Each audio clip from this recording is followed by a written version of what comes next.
Hi అండి. Rice ఎలా వండుకోవాలనో చూపిస్తాను రండి. కొత్తగా వంట రాని వాళ్ళకైనా బ్యాచిలర్స్ అయినా ఇలా చేయండి, సింపుల్గా చేసుకోవచ్చు.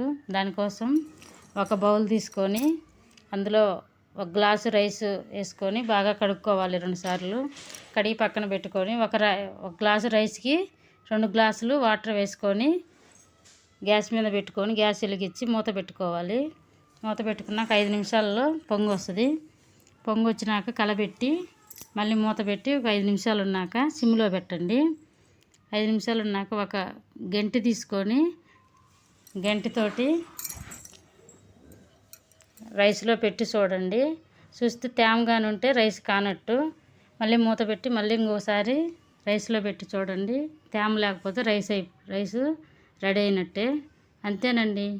రైస్ సింపుల్గా చేసుకోవచ్చు. మన వీడియో కానీ ఫస్ట్ సారిగా చూస్తుంటే subscribe. Thank you for watching.